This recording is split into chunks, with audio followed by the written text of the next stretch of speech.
welcome on behalf of the League of Women Voters, White Bear Lake area, to this candidate forum for Senate District 42 and Minnesota House Districts 42A and 42B. I am Mary Santee, and I live in another district.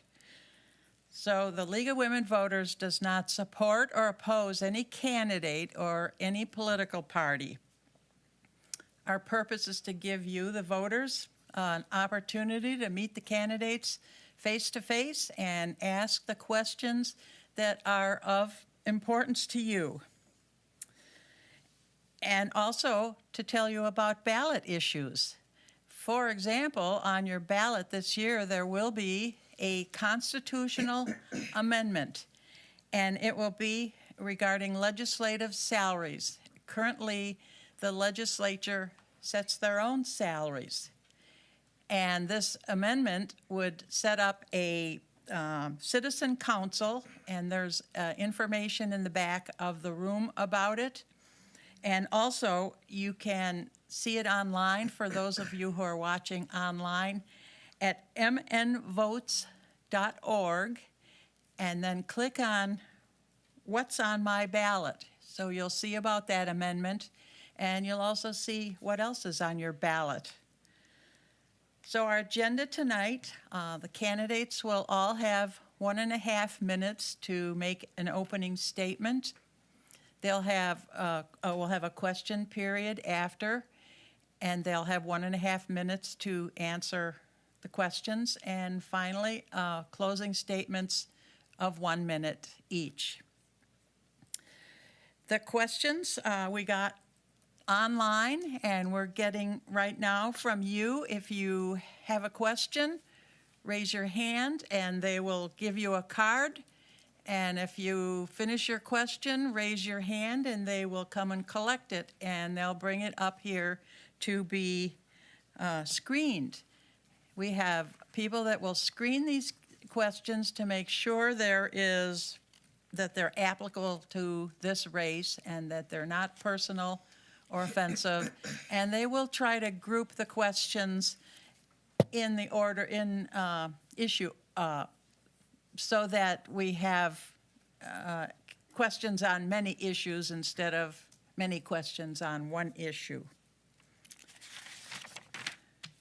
We have timers who are going to hold up cards when the time is running out. I believe they have a 30-second warning, they have a 15-second warning, and then they have stop, at which time you can finish your sentence.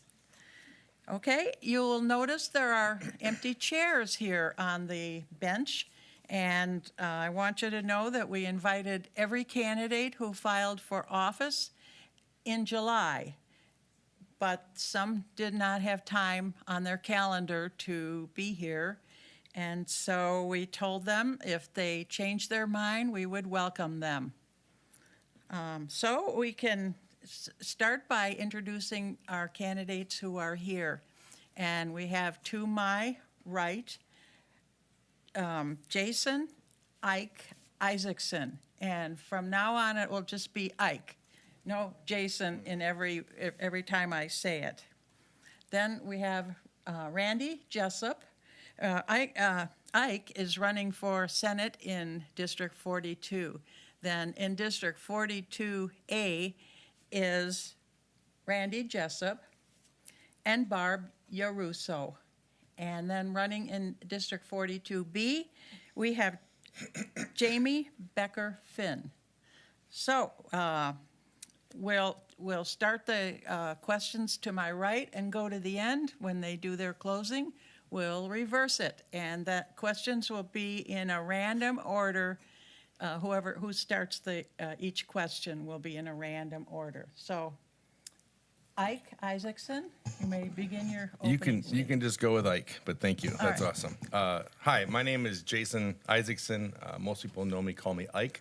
I've been had the honor and privilege to serve in the state legislature the past 4 years in District 42B.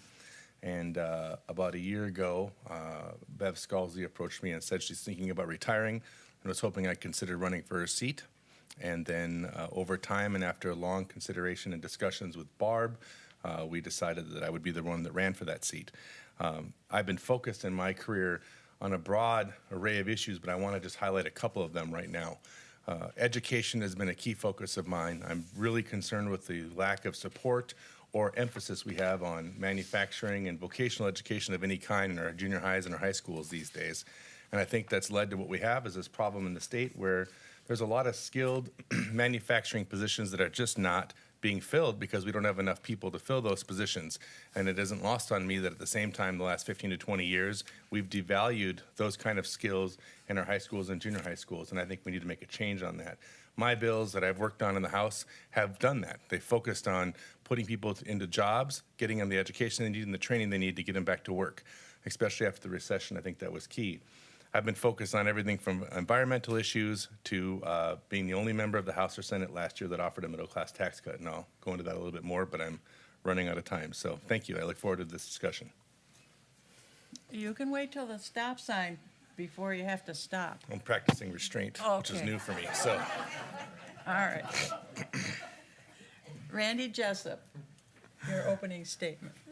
Thank you, Mary. Again, my name is Randy Jessup, and I am a candidate for Minnesota House of Representatives for 42A. And a little bit about me, my educational background. I have a chemical engineering degree. It's actually a joint degree for Bethel University and University of Minnesota. And then I also have an MBA from the University of Minnesota. My working career began at Pillsbury. I was a research and development scientist for about 4.5 years. And in that time, I had some great opportunities to work on some new products. I got an MBA, and then I transitioned from being a scientist into being a marketing executive. And, you know, it's a little bit different when all of a sudden someone looks at you and says, you're not wearing a white lab coat any longer, and you're wearing a suit now. That's kind of an odd situation. But there was enough people that had faith that I could make the transition from being an engineer into a marketing role.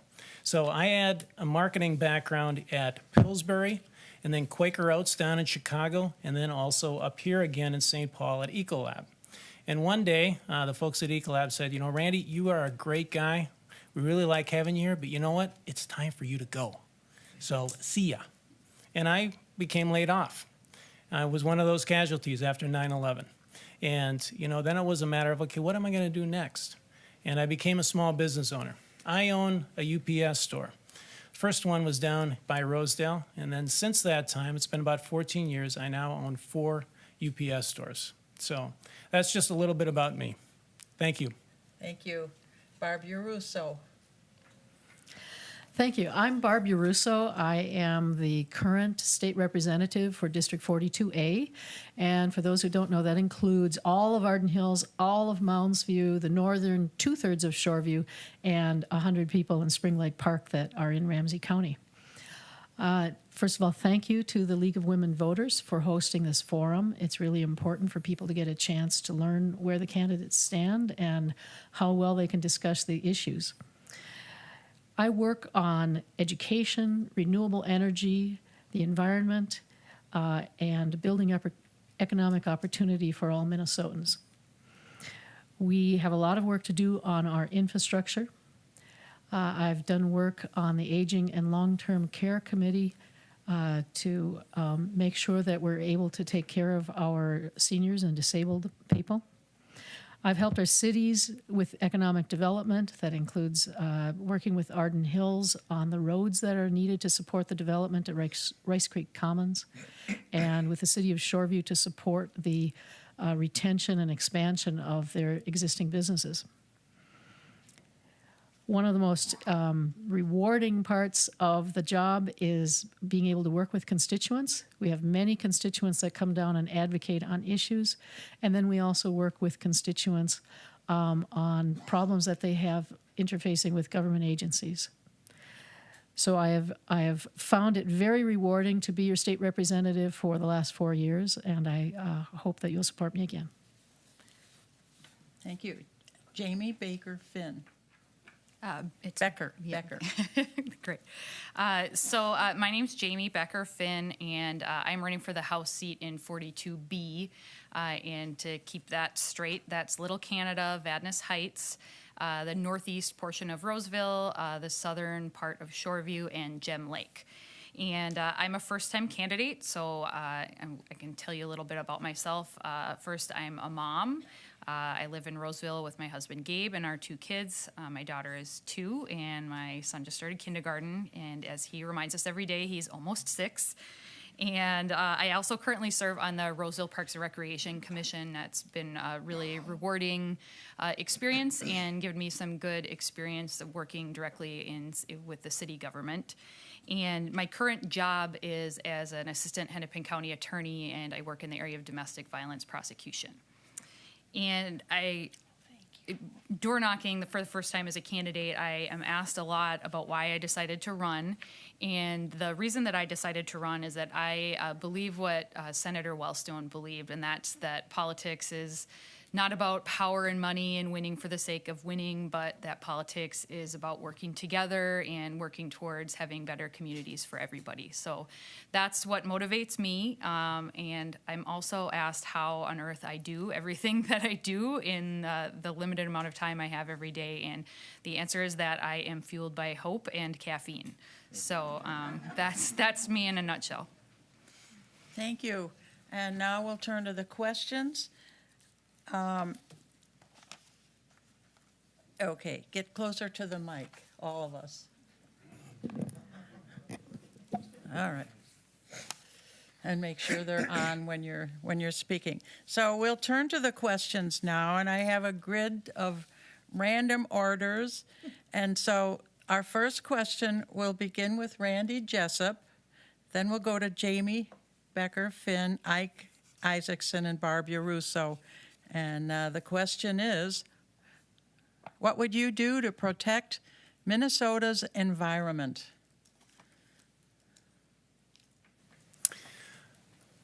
I think we overall in the state as citizens are very concerned about our environment. I know that I'm a frequent user of the boundary waters, been up there probably 50-some times. And there's no question that water quality is a big, big deal to almost all of us. And I applaud already the actions that have taken place in this state. We're very, very concerned about water. We had the issue, I think, right now with the rivers, let's say in the last couple of years, and the concern in southern Minnesota, and that's become a major issue.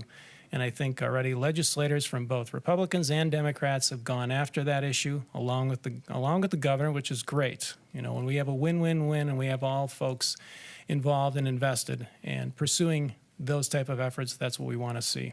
I would certainly advocate for that. And I think I look at it and I say, you know what, we in Minnesota, we've done a pretty good job on this. I mentioned at another forum a week and a half ago that's back in the Pawlenty administration. They approached Xcel Energy and said, we want you to look at renewable energy as part of your mix. And that began the efforts for wind farms all across the state. And then recently the legislature also put in a provision for solar farms. And we have seen a pretty significant impact. I think we now get about 18 to 20% of our energy from renewable resources. And I think we're making good strides on that. Thank you. Jamie Becker, Finn. So I would echo that I think water is really important. I grew up in northern Minnesota. I hunt, I fish, I harvest wild rice. Those are things that I think are important to a lot of Minnesotans. So I do think that water quality is really important. What would I do is I would definitely oppose the sulfide mining that, you know, is critical to protecting the boundary waters. I think that that's something we really do have to take a longer term approach. I think there are other ways we can support the people that live on the range without putting our waters and places like the boundary waters at risk.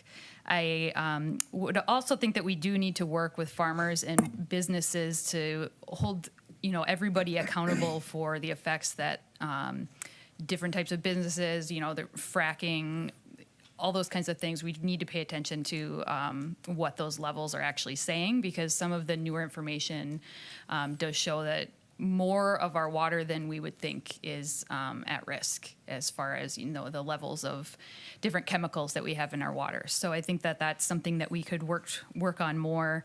And I would support things like, I know that the city of Shoreview does some good work with educating individuals about their water usage and different ways that they can be responsible in that way. So I think, empowering individuals to make those changes, all together, I think can make some positive improvements. Thank you. Ike Isaacson. Thank you. I think that one of the things that's been fun for me to watch is Senator Bev Scalzi and her really trailblazing our focus on creating a water management plan and being part of the commissions that are looking at how we use water in Minnesota, and I hope to pick up where she left off. The reality is that if we don't have a comprehensive plan now, 25 years from now when it's an emergency, we're not going to know what to do. And many of these states down south and other parts of America did not put themselves in the right position, and now they're struggling and they're in a real crisis situation. And we have the unique opportunity that we're blessed with lots of water in Minnesota. We need to make sure we take care of it. I supported the Invasive Species Institute at the University of Minnesota that was designed to help us combat Asian carp, zebra mussels, and all that kind of stuff. Was really involved my first 2 years in the legislature, putting forward everything from electronic barriers to finally getting the lock and dam closed, thanks to our federal delegation for doing that and our pressure that we put on them to make that happen to help stop the proliferation of Asian carp. In the future, I think that in this last session, I focused on really protecting our move towards alternative energies and making that a viable option for us here in Minnesota. And I think that those are all things that we need to stay on top of and much more. I mean, it's such a wide and diverse area. But I'll tell you that one of the things that also has caught my attention is working with Representative Hansen on pollinator issues and making sure that we protect our bees as well. So I've been involved in a variety of those things and hope to continue being involved in a variety of those things, trying to help us lead the charge to a better environment. We just have too many lakes in our district to ruin, so I want to make sure they stay healthy. Thank you. Thank you. And finally, Barb Yaruso. Thank you. This is an area that I've been doing an awful lot of work on because I've been on the energy and environment and the mining and outdoor recreation committees. I also serve on the Clean Water Council, and it was difficult for people to think about the possibility that we would have water problems in Minnesota with all of the lakes and all of the rivers around us. One of the issues that has arisen are some serious concerns about drinking water and impending drinking water issues. So in this area, we depend on groundwater, and there's actually been a depletion of the groundwater table in the area as the development moves up farther to the north and to the east. And we have farming communities have concerns with arsenic in their water and nitrates in their water. And what's happened in Flint, Michigan has got all of us thinking about lead. So we have an existing prioritization for drinking water in our state law about water, but we need to make sure that we actually do things and anticipate these problems. I've supported the money that goes to establishing critical habitat for wildlife, the pollinator issues. You may not realize that bees and other insects are responsible for helping to produce 1/3 of our food. And without them, our nutrition would suffer very, very quickly. I was happy to hear Randy mention the solar mandate. That was something that I was part of. I was a co-author on that, and we'll continue to work on renewable energy issues. Thank you.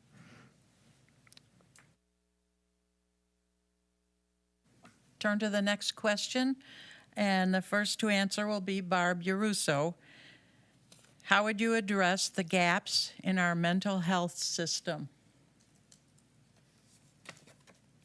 Before I start, do you want to tell the order for everyone? No. Oh, it's going, okay. Excuse me. It's going to bounce all over, Just so they can be ready. so you won't know. Okay. So the question is, how do we address the gaps in our mental health system? So the principal issue is the difficulty in accessing the mental health system. We have critical shortages of beds in hospitals and other types of clinics, particularly in some parts of the state and particularly for some groups, adolescents in particular. We have a very critical shortage of psychiatric unit beds in area hospitals. And so if you have a teen that has a crisis, the first thing that happens when you go to the hospital is someone gets on the phone and starts calling around the state and North Dakota and South Dakota and Wisconsin to see if we can find a place for that kid. So we need to fix that. The other issues about access are how do we figure out a way to help families that have a family member who they know has longstanding issues and is in a crisis. We have not worked out a good way to help families address that situation, and it has oftentimes led to tragedies. And we need to have some really tough discussions about that because it impinges on civil liberties also. So it's not an easy conversation. We have issues in our hospitals with safety for staff because of lack of adequate staffing. In particular, at the State Hospital in St. Peter, we also have some building facility issues because they need to redesign it in order to be able to keep people safe. And that was one of the Thank things you. that failed. Thank you. Excuse me. Next is Randy Jessup. Thank you, Mary. Thank you. I think this topic of mental health has become an emerging, I don't want to say crisis, but perhaps for some individuals it could be considered a crisis. And we are really not equipped, I would say, as a society to deal with this issue. We know all about how to heal someone physically. We're all prepared in society. But when it becomes someone's mental health, we all struggle. Whether it's a friend, whether it's a family member, I got to be honest, a lot of us don't know where to turn, I would say. And I think it is of a crisis nature. And quite honestly, I'm not the one prepared up here to tell you, here is the solution. By all measures, what I think needs to happen there needs to be a pooling of expertise by those that are in the medical profession right now, by those that are in the psychological profession that know something about mental health. And we need, as a state, to try and grapple with the issue and understand how can we deal with this? Because we have to deal with it on a broader basis than simply adding beds in this particular location. We need to look at this as an all-encompassing issue, and we need to get some of the experts together to really give us guidance on what is the best path forward. Thank you. Next, Jamie Becker-Finn. I think the simple answer is that it's going to take funding, and I think that part of that is kind of seeing the bigger picture and that putting the money into filling in some of those gaps and adding beds to facilities, expanding the types of programs we have available is long term going to keep people out of our criminal justice system. It's going to keep people out of jail. It's going to keep people healthier, and I think long term that's actually going to save us money. For a long time, I've looked up to now retired Representative Mindy Greiling. She was always a champion of this issue, and that's something that I hope to continue, hopefully as the next representative from Roseville. My husband works in the mental health field. He is the clinical director at a facility for seriously mentally ill folks. But one of the issues is that their health insurance or Medicaid will only pay for a certain number of days. And when those days run out, our system is not set up to help those people maintain whatever strides they made while they were at, that temporary facility. So then, you're in a situation where you're potentially releasing someone who is just in intensive residential treatment to becoming homeless. And that's a real problem. So I think that it is a crisis, and it is something that we all need to work on. But I do think that the simple answer is that we are just going to have to spend more money in this area up front in order to prevent some of those negative things from happening down the road. Thank you. And Ike Isaacson. Well, I think there's three crucial areas we need to address. First, obviously, is this question of access. And one of the areas that I'd like to see us pay more attention to is providing mental health for our young people. I believe and have seen in the past folks that get help when they're younger are put in a better position to succeed when they're older. And so that's one of the vital areas we need to focus on. Second, and perhaps, in some ways, most importantly, we need to change our mindset about what these programs mean and what they mean to our state, what they mean to our well-being, what they mean to our economy, and what they mean to people's quality of lives. And I think really bringing that to the forefront instead of ignoring that issue, which seems like it's the convenient thing to do for a lot of folks, is something we need to take a real hard look at ourselves. And finally, kind of piggybacking what Jamie said, the reality is that we have to find the political will to spend money on programs that aren't as sexy as some of the programs we get lobbied on every day. That's the reality, is we don't spend the time or the effort that we could put into this, which is just as serious a problem as we do on some other things in our state that seem to be much more in the forefront or win campaigns and elections. And so for me, the frustration is this is part of an overall systemic problem of an incredibly broken healthcare system that provides for the worst possible outcomes in the most expensive way. And that's something that we need to address, and I'd be happy and hope there's a healthcare question later where I can expand on that. Thank you. Thank you. And now, if you have more questions, raise your hand for a card or raise your card to be collected. The ushers will circulate around and pick them up. And there are 2 seats here in the front row if someone wants to come and occupy those. And then we'll go to the next question. And the first question will be Jamie Becker-Finn. First answerer, would you support adding an inflationary increase in the basic formula for education spending so that school districts could count on revenue for increases in transportation, supplies, and for servicing students with special disabilities? Education, and particularly our public education, E through 12 system is one of the issues that I care the most about. So I would definitely be in favor of increasing our funding in that area.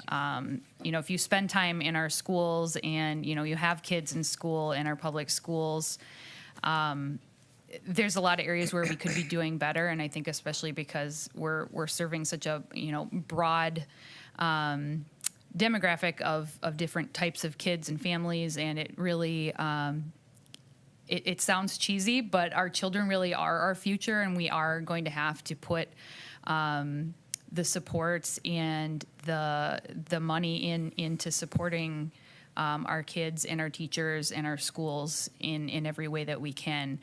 I heard these things as a mom when my kids were younger, and now that I have a child in the public school system, I'm even more passionate about it. Families get asked to do a lot, and teachers get asked to do a lot, and we all just kind of accept that as normal, and I don't know that has to be the only way to do it. So I'm definitely in favor of doing more for our public schools. Thank you. Ike Isaacson. Yes. We need to provide stability to our schools. We don't provide enough of it right now, and our schools become victim to the political winds, whoever's in charge and their agenda, and that our schools should be somewhat inoculated from that because our kids shouldn't be subject to the political winds of what's happening in our state that way. And so I would support it, yes. Thank you. Randy Jessup. I agree that we need to do more for our public schools. I'm not sure if putting an automatic, inflation adjuster in place is the right course of action. I'll be honest with you on that one. I don't know that doing that for any particular type of funding is the right course. Because sometimes there's a need for even a greater amount of spending rather than less. And that kind of sets your parameters, kind of sets the handcuffs both ways, reducing the spending or also increasing the spending even higher. Now, that said, I come from a family of teachers. My parents are teachers. I have 2 sisters. They're both teachers. 3 of my grandparents were teachers. And one of my brother-in-laws is a teacher. So I'm not a teacher. I'm kind of the black sheep in the family. But education is very dear to my heart and certainly to the hearts of all of my family. And our kids had the blessing, and I say that sincerely, the blessing of going to the Mounds View schools, which are one of the best in the state. And I think we should all in our community should be very, very proud of our Mounds View School District. But that said, the big elephant in the room is the achievement gap that we as Minnesotans face in the St. Paul and Minneapolis schools. We have not solved this problem, and it's a sad problem.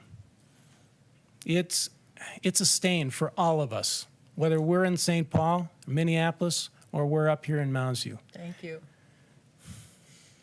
And Barb Yaruso. Thank you. I wouldn't support a straight percent inflationary increase because the types of expenses in schools are really kind of widely divergent. Some school districts have much higher transportation costs than others. Some districts have much older infrastructure than others. And we already build a certain amount of that into our funding for schools. We have a basic student formula, but there are a number of different programs that make adjustments for that. I would support a restructuring of that similar to what we just did with the nursing home reimbursement restructure. In which we recognize these different components of the cost, some of which are fixed capital costs, energy costs, healthcare costs, and so on, that would take some of the volatility out of the planning for the school districts because they have to heat the building. They have to drive the kids to school, and so they can't do any program adjustments in those things. So I would support some kind of comprehensive reform on that basis. And then since Randy just mentioned the achievement gap, I would like to point out that it's not just in Minneapolis and St. Paul. It's across the state, and it's in many rural areas where you wouldn't expect it to be. And one of the things we're doing about this is to make sure we get better data so we know which kids need what kind of help, rather than lumping kids in the very broad categories that the federal government has done by race. I was one of the people that supported disaggregating that so we get better information for the kids. Thank you. Thank you. And I should add that last question and this next one were both submitted online, so you could do that too. This question will start with Barb Yaruso. Do you support safe roads legislation or something like it, which would allow Minnesota driver's licenses to those who do not have legal status in the U.S.?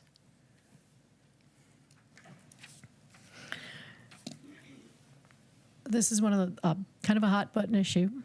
And the reason it's referred to as a safe roads legislation is so that we would provide a path for people to go through the same process the rest of us do to determine whether or not they know how to drive on our roads and understand our signs and our regulations, and also provide a path for people to have automobile insurance, which currently you can't obtain unless you have the license, and so we have people that are unlicensed and uninsured. Now, of course, it crosses paths with the much more complicated, broader issue of immigration, and documented and undocumented immigration. And I don't really want to spend, my 1 minute here trying to piece together all of that. But we have many people that are in this country working to support their families. And one of the things that can get them to that job is an automobile. And if people are going to be driving, I think it's best if we make sure they know how to drive. It's best if we make sure that everybody has automobile insurance. And so I have been a supporter for this issue. Thank you. Randy Jessup. We all want to be able to feel safe when we drive. Thanks. We all want to feel safe when we drive.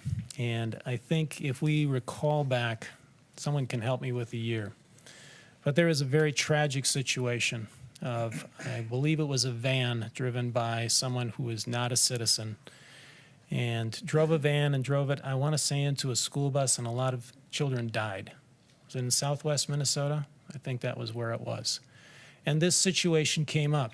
And I shouldn't say I have to, but I do agree with Barb that if we're going to have people that are on the road driving, we want to make sure that they are driving safely. And the issue of whether they should be here or not be here, quite honestly, it's not a state issue. That's a federal issue. And it would be great if people in Washington could figure this out, get it resolved, and we go forward, whatever the course of action is. But in the meantime, we do have folks that live here that are not citizens of our country. And if they're going to be on the road, then by all means, we want them to be educated on how to drive. So on this one, I'm sure there's some parameters that go along with it, but I would have to say yes. Thank you. Jamie Becker-Finn. I would support that type of legislation. And, kind of to echo what Barb said, people are going to drive regardless. They're going to be on the roads. We know that. And so, again, not to dive into whether somebody, in the should or shouldn't be here. But we do know that we do have immigrants and different folks in our communities, and they are contributing to our communities, in a lot of ways that we probably don't even realize. And so I think that it's important not only for those folks, but for the rest of us, that those people be licensed to drive and that they have insurance. It's just, to me, that's going to be for the better public good and public safety for everybody. Thank you. Ike Isaacson. Without a doubt, the reason this hasn't passed yet is because certain folks are put in a position where they're trying to make this a political wedge issue about immigration, which is ridiculous and embarrassing. I mean, that's the only reason why. How have we put kids and people's safeties on the roads behind somebody else's political wedge issue because they want to campaign in one way or the other on the immigration issue? It's just ridiculous. We absolutely positively need to do this because we need to make sure that our drivers are insured and are educated. And so there's no doubt about that, and I look forward to voting for that in the next session. Thank you. The next question, we begin with Ike Isaacson. What do you see as the best option for public transit in the Northeast Metro, and what mechanism do you support for funding it? I was hoping I get the easy one to start with, so that's nice. Thank you. The reality is that we've watched our tax dollars go into Hennepin County, frankly, and we're paying for a lot of stuff over there, and we need to keep our tax dollars here. With Barb's leadership, and I agreed with her and signed on to this bill as well, we pushed to make sure that that money that's raised in Ramsey County stays in Ramsey County. And that'll be part of what needs to be done to make us more able to create a transit environment, which we don't have. We don't have buses going into Vadnais Heights right now. We have all kinds of jobs up here, several Fortune 500 or better countries or companies up here that can't hire folks that live closer to the city because there just isn't access. And we need to make sure that's a priority. And so how do we work on transit in the Northeast Metro? Well, the first thing that needs to happen is that we need to continue to build on what we've been doing, which is showing some unity up here and saying that we're no longer going to be spending money elsewhere.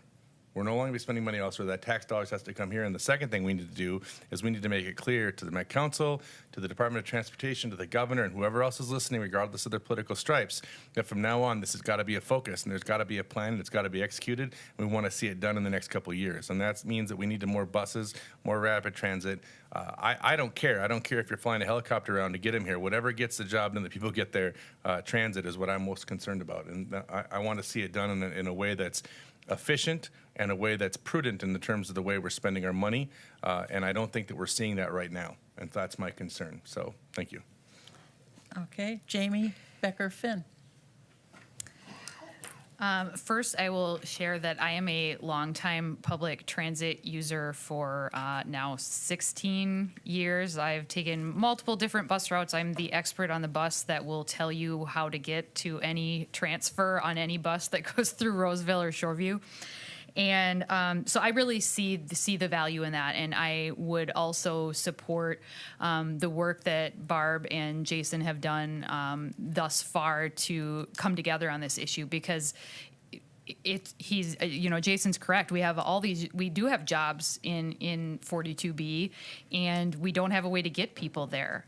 There's literally no public transit in certain parts of our district. And so I think, at this point, I think one of the best options would be to looking at bus rapid transit, or BRT. I don't know if any of you are familiar with the new A-line bus route BRT system that currently runs from Rosedale and then connects with the light rail lines.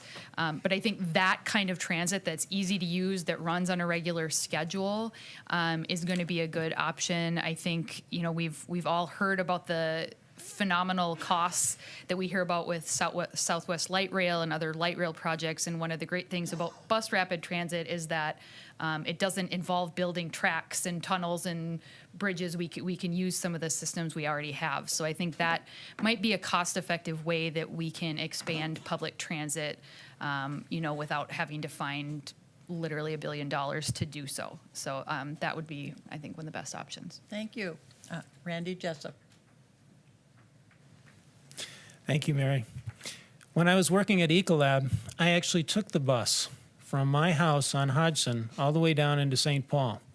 And I'd mentioned as well that I worked at Quaker Oats Company. I was down in Chicago. So I actually took what's called the Metra from Naperville, which is about 30 miles straight west of Chicago, to downtown Chicago every day, back and forth.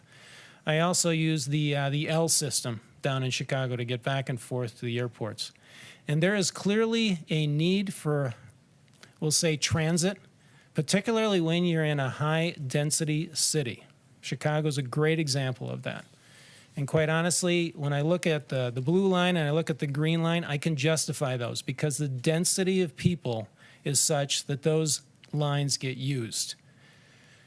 The last time I took the bus from Shoreview on down to St. Paul was probably a good 15 years ago. I see that bus regularly go by at about the same time in the morning. And I got to be honest, there are not many people on that bus. I would love to say that we in this community use transit more so than we've done over the last 15 years. We really haven't. Now, whether we need transit to bus people from the inner city out here, I really struggle with that because I employ people in downtown Minneapolis. I employ people in St. Paul Highland Park. And I've never had someone in those communities even say, yes, I'd be interested in working at your Rosedale store. So I'm not sure the people downtown really want to travel out to the suburbs for jobs. We need to assess that. Thank you. Barb Russo. Thank you. When I first took office, the Metropolitan Council was working on the 30-year plan. And so I would go to these meetings and I would see the map of the proposed transit routes, and there was nothing in our area. And if we have nothing even proposed, we know what we're going to get in 30 years. So I fought tooth and nail to get a dotted line on the map by just being persistent and bugging people until we got it. And that would be to extend bus rapid transit from the line that goes up Snelling and currently ends at Rosedale. I disagree with Randy's assessment that people don't want to come out here for jobs because Arden Hills has more jobs than people. So it looks like a bedroom community from the outside, but they actually have a net influx of people during the day.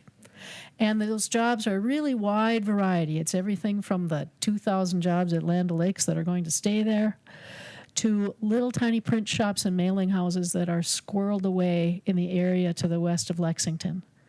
Now, some of those jobs are not high-paying jobs, so those are not people that are going to be able to afford to live in the surrounding area right there.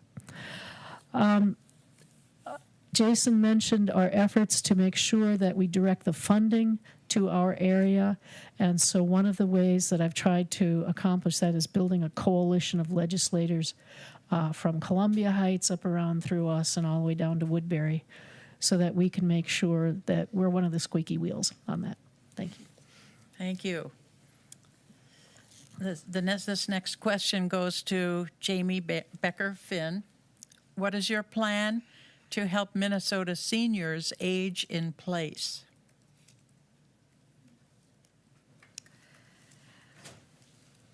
I'm glad that this question was asked because, we all know that we have, our baby boomers starting to retire, and we know the needs that we're going to have in this area.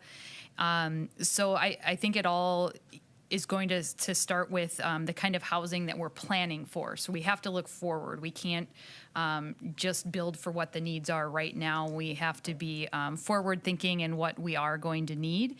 And so I think that, our housing systems and what types of housing we're building is going to be really important. And then, Jason and Barb and I participated in a forum last night with different advocates and businesses and people with disabilities. And one of the things we talked about a lot there was the importance of home care and making sure that we have a trained workforce and that we're paying those people enough, because when we talk about aging in place, being able to provide services to people at home is a really going to be key to making that a reality. So I think that I would support that. We talked a lot about supporting an increase in the rates that we're paying so that the people that do those jobs and can help people stay in their homes for longer instead of ending up in nursing homes and other facilities, hospitals, that we're able to do that. So I think that's going to be key on that issue. Thank you. Ike Isaacson. Thank you. In the past 4 years, I have offered 3 bills to help address this issue. I offered the largest middle-class tax cut we would have seen in recent memory, which died in the GOP House Tax Committee.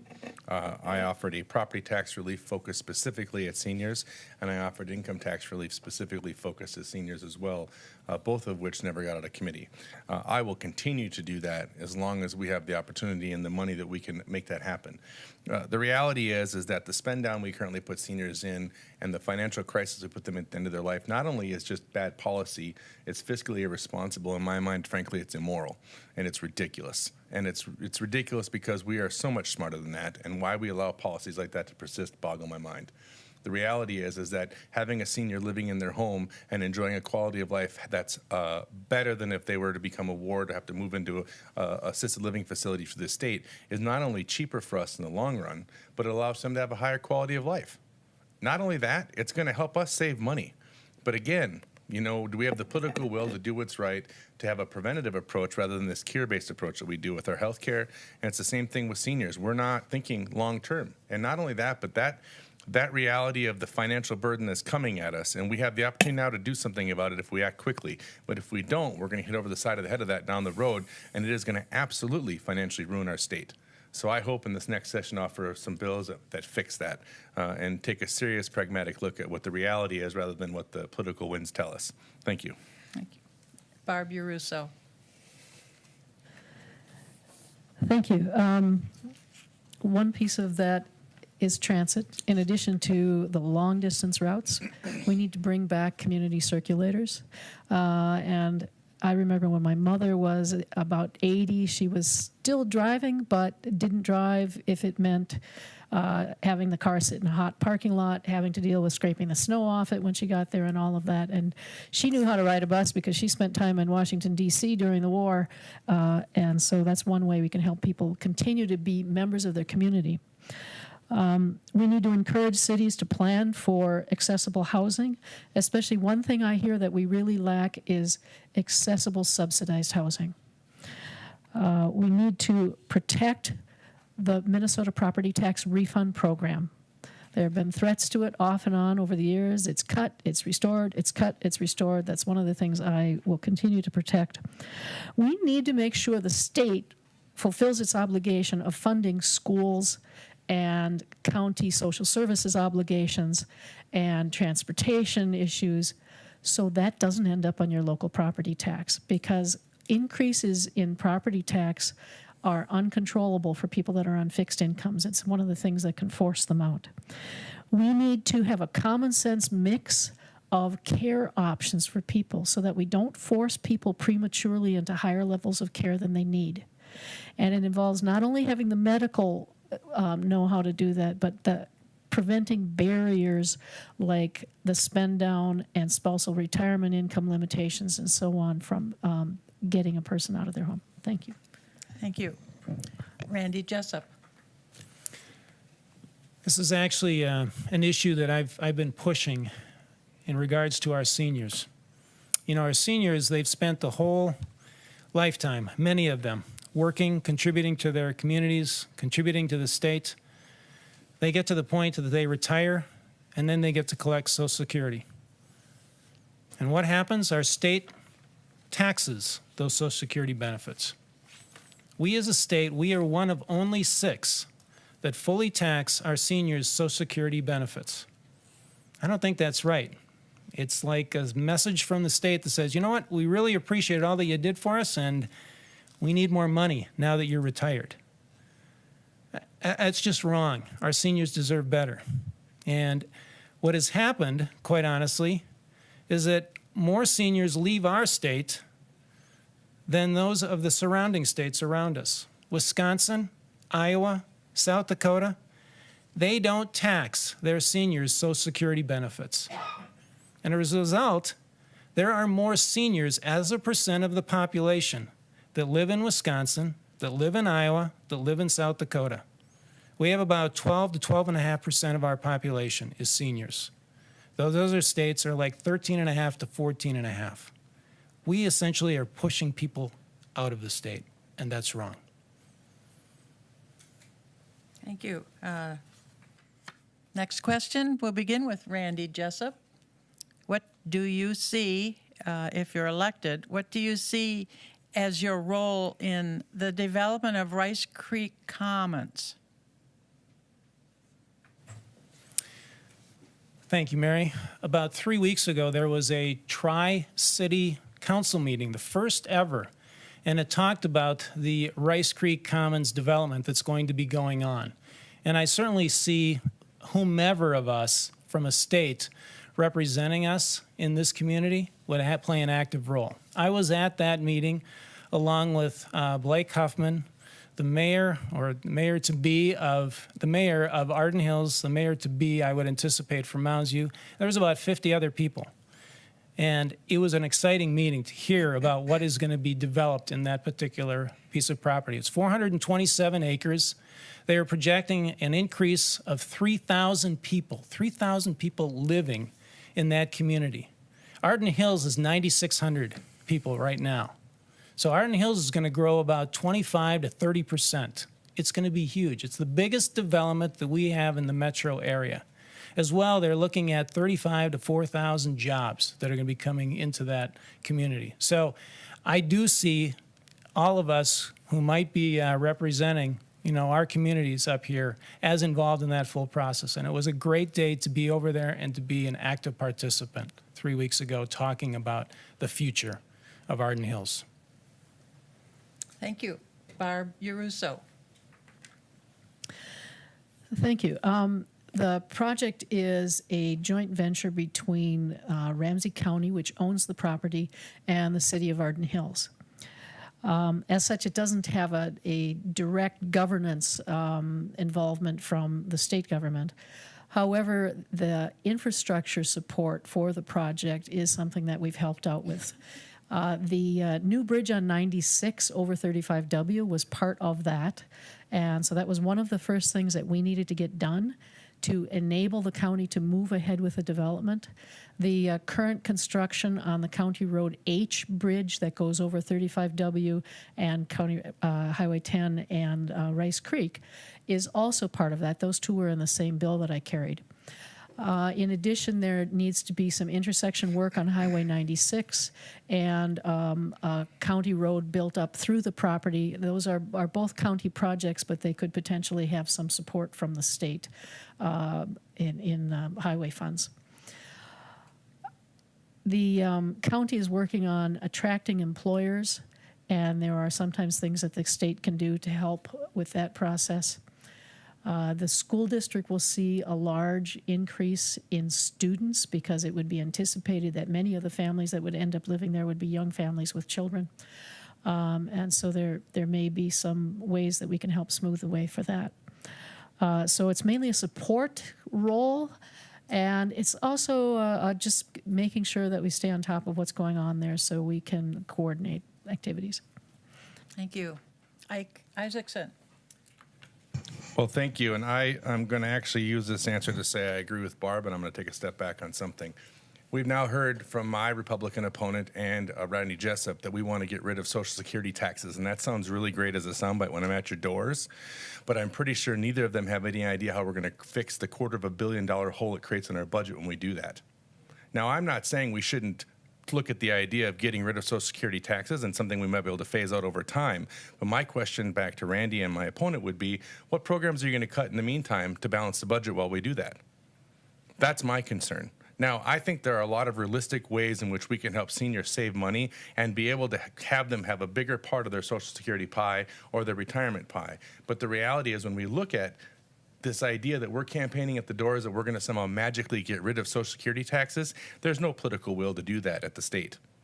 Nobody has that as their part of their agenda. That isn't part of the platform. We're not seeing a big movement towards that. So the reality is this is a really great example of something we're campaigning on that just simply isn't going to bear fruit. So I would rather not mislead you by telling you about some great idea that I support that really isn't going to go anywhere, and rather stick to the facts of things that we can tangibly do. Now, long term, I want to see us make some efforts to really make our seniors' lives better. And if I could work with Republicans to find a way to phase out Social Security tax over the next 10 years and also find a way to replace it or reduce spending that matches that, that would be fiscally responsible and a good idea. But that's not what I'm hearing at the doors when these folks are campaigning, and I think it's a bit disingenuous. Thank you. Thank you. No, not in this round, but you might pick it up in your next question. Jamie Becker Finn. So I guess to get us back on track, my role in the development of Rice Creek Commons, well, to clarify for everyone, Rice Creek Commons is on the A side of the district. So I would see my role as supporting the good work and ideas that Representative Yarusso and Jason Isaacson would be doing in that area. You know, obviously it affects. We have shared school districts, we have shared infrastructure, we have a shared county. But my role would be supporting the good work that it sounds like Barb's already doing in that area. Thank you. So the next question begins with Ike Isaacson, and it says, have you been following the recent issues of the Mississippi River and the Star Tribune on the pollution? And would you support legislation that would regulate farmers' use of chemicals and their methods of farming to prevent pollution? Yes, I think. Yeah.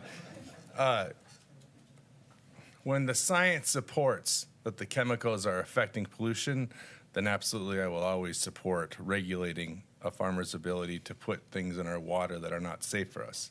But it's got to be documented with science, and I need to understand where that's coming from. I'm not going to do an overreach. That being said, the Mississippi is more than just that. It's an icon of our state, and look at just in the last session, they wanted to move Mississippi water through pipes all the way over to White Bear Lake. So do I want to make sure Mississippi water is clean as it runs through the aquifer that feeds St. Paul its water? Absolutely I do, because it would be ran through Lake Vadnais. Nope. Yeah, that's right, Vadnais Lake. And so the idea is that we need to make sure that water stay clean, and we need to make sure that farmers are put in a position where we know what chemicals are going in and we can protect that water. So yeah, I would support making sure anytime we've got an issue of where the chemicals are going in the water and should we make sure that isn't the case, I'm probably always going to fall in yes, let's make sure that isn't the case. So yes, I would support that. I mean, we need to be prudent and thoughtful, and we need to make sure we're basing it in science. And then yes, I would support that. Thanks. Thank you. Randy Jessup. The answer is emphatically yes. We want our water to be clean, and we don't want chemicals in it. Period. End of story. Now, since I have an extra minute, I'm going to go back on Social Security. Ike over here just thinks I'm campaigning to win everyone's votes. No, I absolutely, passionately believe that our seniors deserve better. And Ike, I will have you know that the Minnesota Department of Revenue, this is not me, this is the Minnesota Department of Revenue, estimates the GOP phase-out plan would affect 381,000 seniors' tax returns, with an average reduction of $213 in a year. That's $81 million. Anyone tell me what the state budget was this year? $38 billion. 81 million out of 38 billion is a pretty small amount. And if there isn't enough opportunity to reduce some government waste, to take care of our seniors, and to give them this extra tax break, well, I would be very surprised. I'm a business guy. I look at financial numbers. If I didn't, I wouldn't be successful and I wouldn't have 4 stores. We need to take care of our seniors. Jamie Becker Finn. Again, to get us back on track. The question was about the Mississippi River and regulating the chemicals that would potentially be getting into our water. And I would be in support of legislation that protects the Mississippi, that protects our water. And to echo what Ike said, you know, if based in science and it makes sense and it's something that we're doing in a smart manner, you know, I can't see that I would ever not support legislation to protect our water. I'm endorsed by Conservation Minnesota Voter Center. It's water, water, water. That is, I think, at the heart of a lot of what makes Minnesota, Minnesota. So I would be in support of that type of legislation. Thank you. Barb Yarusso. Thank you. Now, of course, we have to take this on a case-by-case basis, so it really depends on which chemicals you're talking about, what kind of legislation we would do to regulate it. And so we have an issue with neonicotinoids that are affecting pollinators, and Europe is already banning the use of that, and it is being strongly suggested that we need to go down that road in the future in the United States. So that would be one thing that might be a whole class of things that would be just outright banned. Nitrates are a different problem. We're not going to outright ban the use of nitrates as fertilizer for the soil. However, we need to do things to mitigate their effects. Some of you may have heard of the dead zone in the Gulf. This is the Gulf of Mexico. Now, that's not in Minnesota, but it's where the Mississippi goes after it leaves here. And Minnesota and some of the other states along the way are major contributors to the dead zone in the Gulf because of the nitrates and the silt that are carried down from us to them. And the buffer law that was put in place recently is actually intended to address that issue because the drainage from fields is carrying the nitrates into the rivers, and the higher rates of storm runoff from the fields that have drain tiles are causing the silting in of Lake Pepin and the silting in of areas of the Mississippi. And they are also causing some of these historic floods. So it's not just banning of specific pesticides, but also changing some of our practices that we need to do. Thank you. Our next question will begin with Jamie Becker Finn. Do you support a $15 minimum wage law? I am supportive of raising the minimum wage. I would be supportive of the raising it to $15. I think that if people are doing an honest day's work, they need to make enough money to live on. And so that being said, we would have to do it in a smart way that allows businesses to continue operating.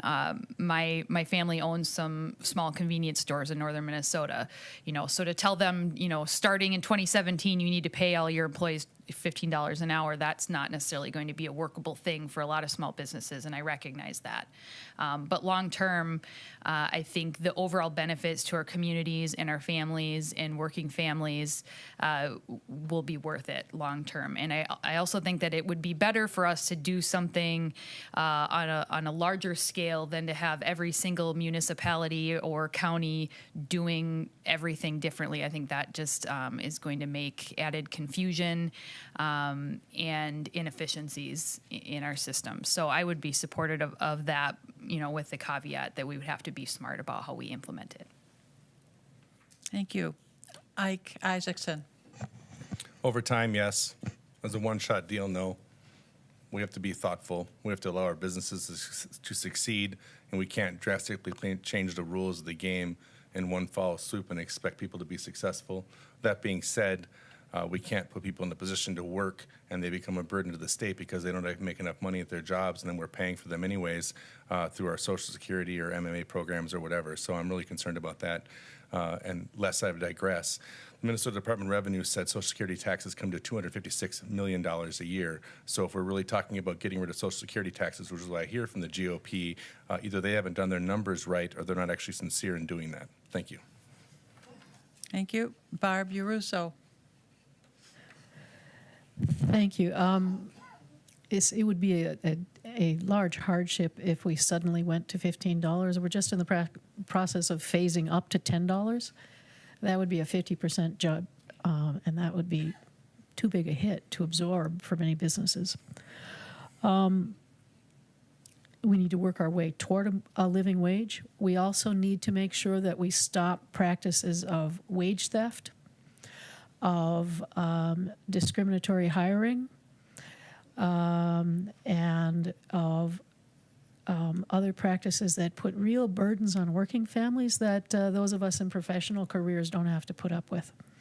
Things like erratic scheduling, not allowing people to take care of their sick children, making people come to work sick themselves because they don't have any other options.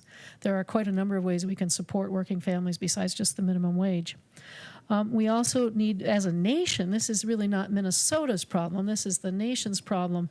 We have gotten to the point where there are certain businesses that seem to have it as part of their business plan to have their employees on public benefits. And that means the rest of us are paying the wages for those people. So we need to work on those issues. And just to clarify on that Social Security issue, since Randy was talking about a phased-in plan and he said that amount of money was for 1 year, I strongly suspect that's for year one. Thank you. Thank you. Randy Jessup. It's lovely being up here with 3 Democrat opponents, and I'm the only Republican. I'm sorry, I'm not going to do justice against 3 other voices. On the $15, I'd like to draw our attention really to the city of Minneapolis. And if the city of Minneapolis had gone through with that $15 an hour, there would have been a lot of businesses that would either close their doors or left Minneapolis and gone to another city. And I'm going to confess and say one of my businesses in Minneapolis, I would be losing money if I paid $15 an hour to all my employees. What I make on that particular business is about a third to maybe a fourth of what I pay all of my salaried employees. And I also pay a huge chunk to the city of Minneapolis in terms of property taxes. So I don't make much in that particular business, and that would result in the loss of three very, very good jobs just in that situation. The Minneapolis Council has taken a look at this. Now, what is the area that we're most concerned with in terms of poverty? That is North Minneapolis. The council person who represents that particular area said, we cannot go ahead and do this. Why? Because I have a lot of unskilled young men in my particular area that this will hurt, because then they will not be employable. They don't have the skills for a business to hire them at $15 an hour. So whereas this sounds like a great idea, it actually hurts a number of our community. And we need to be careful when we consider what is the right policy when it comes to setting an established minimum wage. Thank you. Thank you. And so the next question will begin with Randy Jessup. How should the legislature be concerned about poverty in our state? If so, what should the legislature do? Well, that's a $10 million question. And I would say that one of the things that we need to do, and I mentioned about Minneapolis and St. Paul schools, it all, for me, begins with education. We've got a little 5-year-old. He's beginning his life. And by the time he hits 18, his life is determined for him. Because if he doesn't get a quality education, his skills are going to be very, very limited, or her skills, to be fair.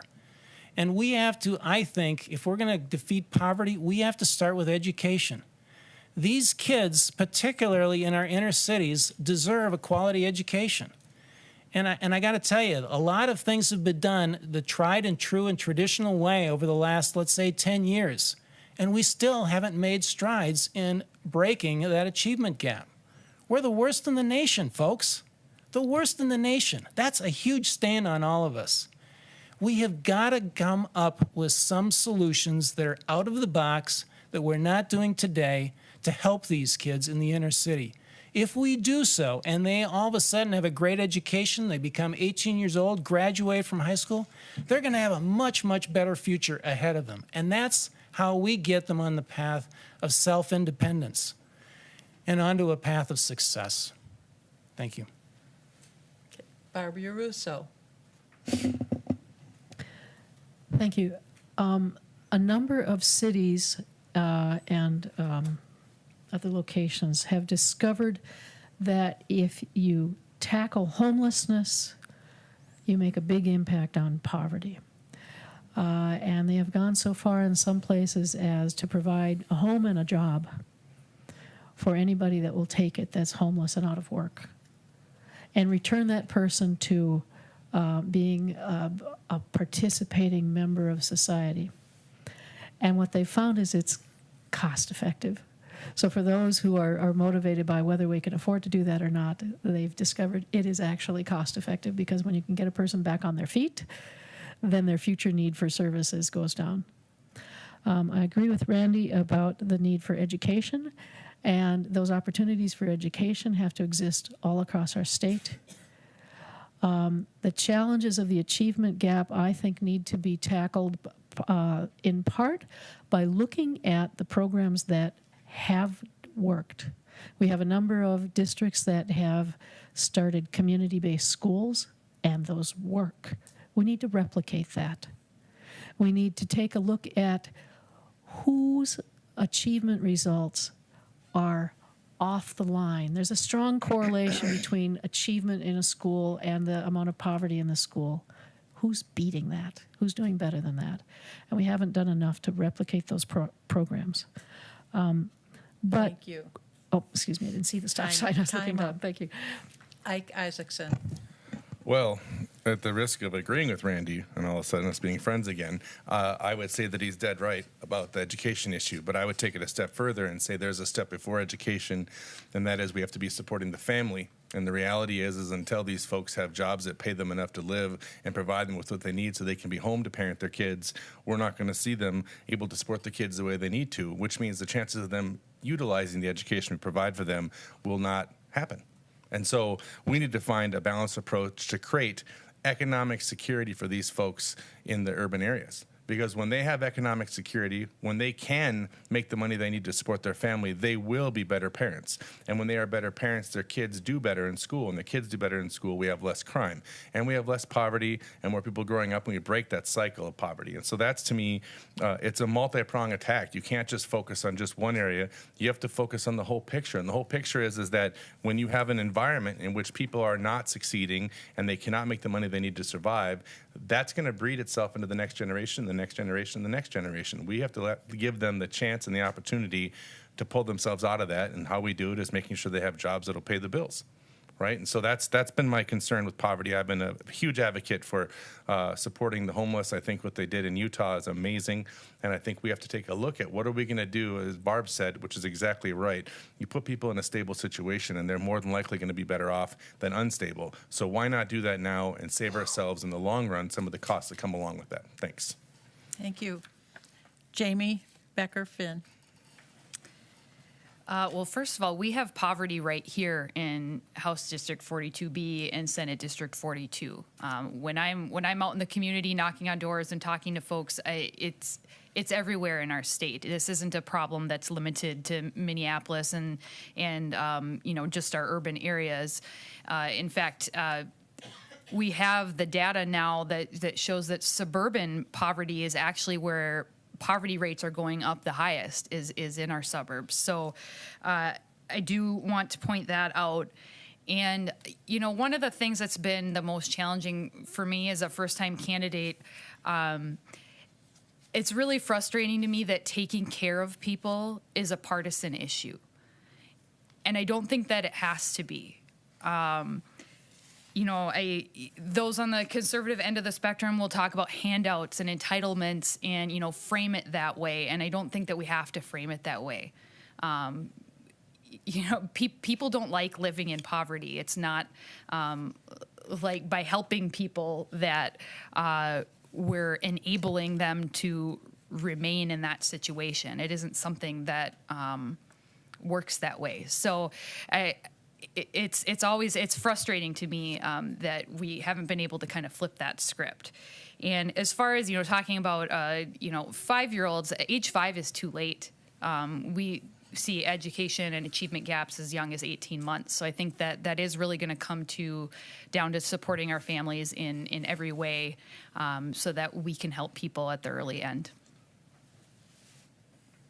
Thank you. Barb Urusso.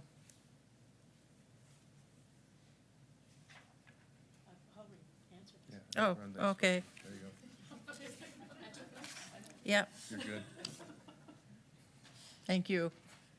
We won't answer it all again. The next question will go first to Randy Jessup, and it's, do you support Minnesota using private prisons?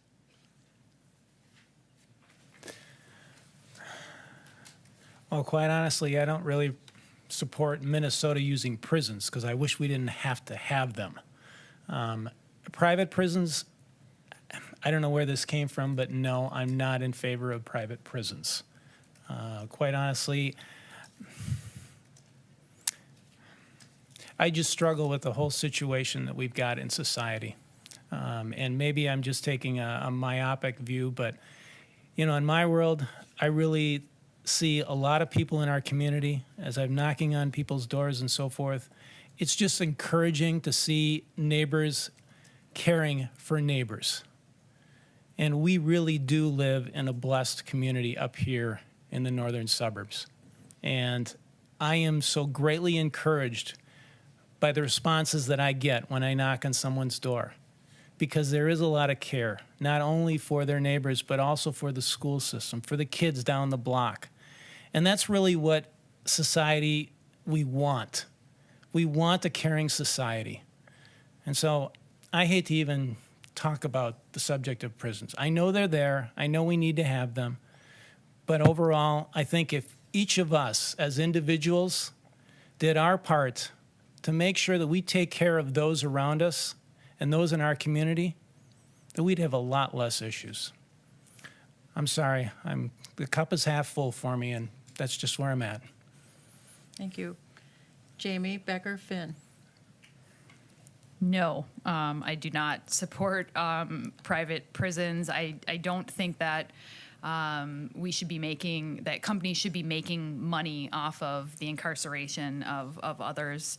I'm happy to see the feds move away from private prisons and to make that clear.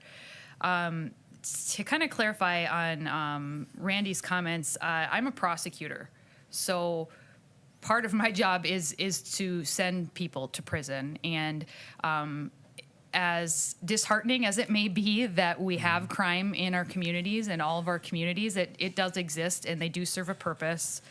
And I guess it's my turn to get a little bit off track, but the work that I do is in domestic violence. And very often incarceration, even for a small amount of time in a jail system, is the only way that we can disrupt that cycle so that families can heal and move forward and disengage from that cycle of abuse and violence. So, to hear that we just have to, get along as neighbors and we're not going to have crime, unfortunately, I can tell you that isn't, that's not going to happen. We do need prisons. We do need, they serve a purpose. But I would definitely, I do not support private prisons in our communities. Thank you. Barb Uruso. Thank you. Well, the question of whether or not states or the federal government use private prisons is part of the larger conversation about privatization of public services. And there's an ongoing push to privatize government services. And in my opinion, one of the things behind this is simple greed, because when you look at the big pots of state money, people are figuring out ways that they can tap into that and divert it to private profit. And this happens with our schools, when people have pushed vouchers in other states. It happens with government services. In Minnesota, we've got really friendly, convenient, easy-to-use motor vehicle services. I was just down in Roseville the other day, and other states don't have that. Prisons, though, are one of the most egregious examples of this, because around the country, the record of privately owned and operated prisons on human rights abuses is horrendous. People haven't been fed, people haven't gotten health care, people have been overcrowded. And even though someone's in prison and they're serving time for a crime, they're still a human being. And so I will do whatever I can to make sure that on my watch, Minnesota doesn't go down that road. Thank you. Ike Isaacson. No, not now, not ever. The reality is that, and it kind of dovetails into what Representative Uruso said, and I have to say that I'm sympathetic to the spirit of what Randy's answer was, in that it's an unfortunate reality that we're in that spot, but I appreciate Jamie's pragmatism about why we need to be focused on that. For-profit services of any kind, like social services of any kind, are not good for our country. They're not good for our people. They don't lend themselves to the purpose that the service exists for. When you put the greed or profit motive ahead of what the service is, you do not get the services you want, right? And so that's the problem we have with healthcare. That's the problem we have in a variety of areas in our government and in the way our society works. Private prisons are, as Barb said, one of the worst examples of what happens when we allow a social service to be managed in a for-profit area. That doesn't mean that for-profit businesses are bad. I think that there's many wonderful, and our district is a great example of wonderful for-profit businesses. But when you're doing for-profit businesses in the area of social services, where the purpose is not to make money but to provide a service, now we have a problem. Right? And we're seeing that the market just doesn't clear that up like we'd want. So I think not having private prisons is very important for our prison system and the way we do rehabilitation. So thank you. Thank you. And I believe that is all the time we have for questions tonight. We have a lot more questions than that we weren't able to ask. So I can only recommend that you speak to the candidates on their way out and ask your questions directly. So at this time, we'll turn to the closing statements. They have each 1 minute to make closing statements, and we'll go in reverse order of the opening, and we'll begin with Jamie Becker-Finn. First, I want to thank the League of Women Voters and the volunteers that organized and pulled off this event. It's a really important type of event so that voters can be informed about the people that they're potentially going to be voting for. And I also want to say that this race isn't about me. It's not about any of us up here as individuals. It's about all of you and our entire community.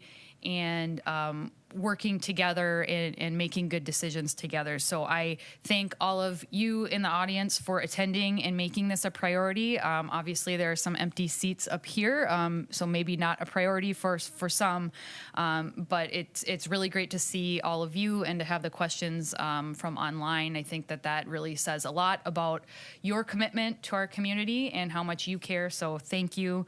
I look forward to the chance to serve our community, and I hope that I can earn your support. So thank you very much.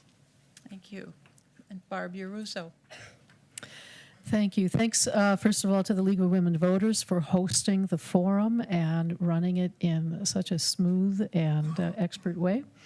Thank you for the people that came tonight to participate, for the questions that you provided, and also to the people that are going to view this online for taking the time to find out about the candidates. I hope to be able to continue working for our community. The best part of campaigning and the best part of doing the job is the conversations that we can have with each other. And I have found our communities to be incredibly welcoming. And I delight in the fact that even when we're on opposite sides, we can talk with each other about the issues in a civil way. I would like to continue working on ways to provide educational opportunity, to protect the Minnesota quality of life for all Minnesotans, and to work within our communities and in the state to provide economic opportunity and job growth and living wages across the state. Thank you.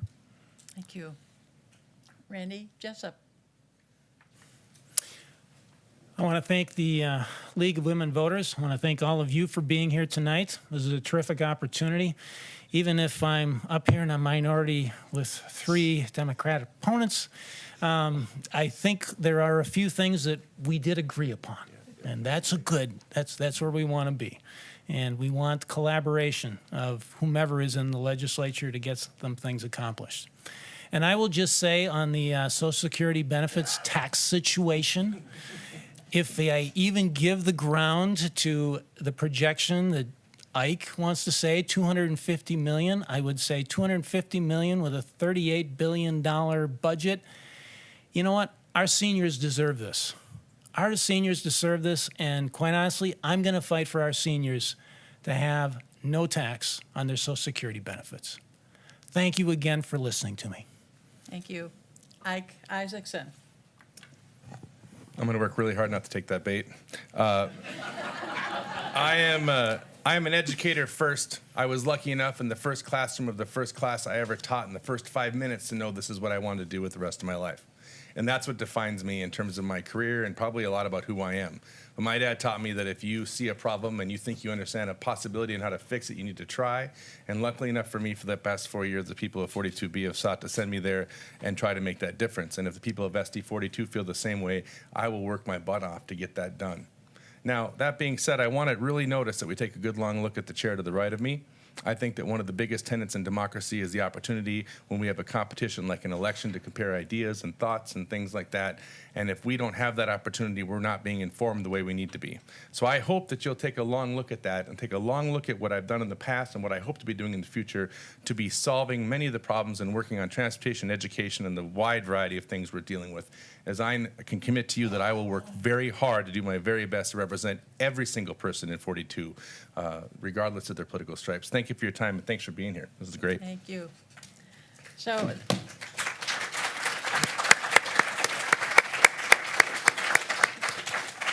I and the League of Women Voters thank you, the audience, and the audience at home when you see it on the replay.